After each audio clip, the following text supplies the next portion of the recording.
ৰূপহী ৰাজচক্ৰৰ কাৰ্যালয়ত পুনৰ দালালৰ দপদপনি। কাৰ্যালয়খনত সাধাৰণ ৰাইজৰ কোনো কাম নহয়। দালালৰ যোগেদি কাম দিব লাগে, তেতিয়াহে কম সময়ৰ ভিতৰতে যিকোনো কাম সম্ভৱ হয়। নিজে নিজৰ কাম লৈ কাৰ্যালয়ত গ'লে তাৰিখ পে তাৰিখ, মাহ কে মাহ ঘূৰি থাকিব লাগিব কাৰ্যালয়ত।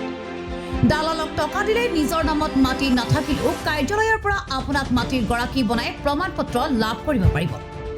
উদমাৰী কানাড়া বেংকত এক ভয়ংকৰ জালিয়াতিৰ ঘটনা পোহৰলৈ আহিছে। কৃষকক লোন দিয়াৰ নামত মাটিৰ প্ৰমাণ পত্ৰ থকাটো বাধ্যতামূলক। একাংশ বেংকৰ দালালে ৰূপহী ৰাজচক্ৰৰ দালালৰ জৰিয়তে ধনৰ বিনিময়ত মাটি নথকা লোকক মাটি থকা বুলি ভুৱা প্ৰমাণ পত্ৰ দিয়াত শ শ ভুৱা কৃষকে লাখ লাখ টকা কৃষক লোন পাবলৈ সক্ষম হৈছে।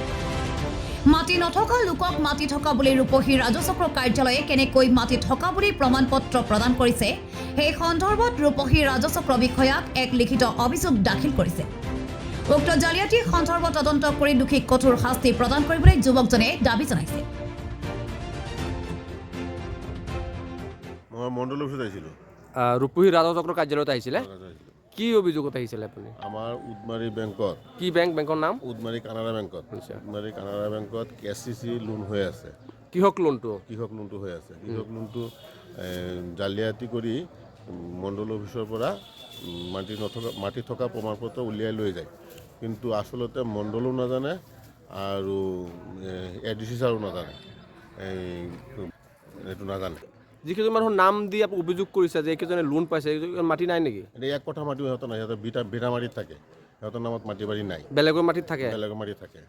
আৰু কিমান মানুহৰ লোন হৈছে নে? এনে 2,500 মানুহৰ হৈছে। 2,500 জেনুৱেন ধৰি লওক 8-10টা হ'ব, গোটেইকেইটা এই চব ডুপ্লিকেট চাৰ্টিফিকেট উলিয়াইছে। ভুৱা নথি পত্ৰেৰে মানে লোন লৈ আছে। দালালৰ দপদপনি চলি আছে নেকি? দালাল ধৰি লওক 20ৰ পৰা 25ৰ পৰা ওলাই যাব। 20ৰ পৰা 25জন দালালেই আছে বেংকত। প্ৰত্যেক দিনে থাকে নে? প্ৰত্যেক দিনা 10টা-11টা মন্ত্ৰী থাকে দালাল বেংকত। দালালৰ দপদপনি আছে আৰু ভুৱা নথি পত্ৰেৰে লোন দি আছে মানুহক। লোন দি আছে। যিটো কৃষক লোন বুলি কয়, মাটি থাকিবই লাগিব, মাটি থকা প্ৰমাণপত্ৰ দিবই লাগিব, কিন্তু এইটো সম্পূৰ্ণ ভুৱা নথি পত্ৰে দি আছে বুলি আপোনাৰ তাত কি প্ৰমাণ আছে? প্ৰমাণপত্ৰ মানে মোৰ মাটিত থাকে, মই জনামতে তেওঁৰ মাটি বাৰী নাই, কিন্তু তেওঁ KCC লোন পাইছে, মই নাপাওঁ। 25,000 টকা লোন হৈছে, মই পাইছোঁ মাত্ৰ 8,000 টকা মই পাইছোঁ। 25,000 টকাত লোন হৈছে? মই পাইছোঁ 8,000 টকা মাত্ৰ। আৰু বাকী টকা কোনে কোনে খালে? এই বিপ্লৱ আছিলে বগাজনৰ, আৰু আমাৰ উত্তৰঘাটৰ বৰ্তমান গাঁৱৰ হৈছে আছাদুল, এওঁ খাইছিলে। মানে ইহঁতে মিলাইছিলে, কামটো কৰি দিয়ে, ইহঁতে বাকীখিনি খাই দিলে। মানে কি আপোনাৰ চহীটো লোৱাটো হয়? চহী লোৱা মই বাকী 8,000 পাইছোঁ। আপোনাৰ একাউণ্টত টকা সোমাওটো হয় নেকি?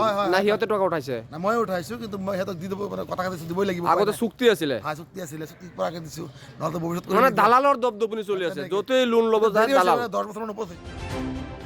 জৰিয়াৰ পৰা আছিকুৰ ৰহমান, ৰিপৰ্ট 24 অসম।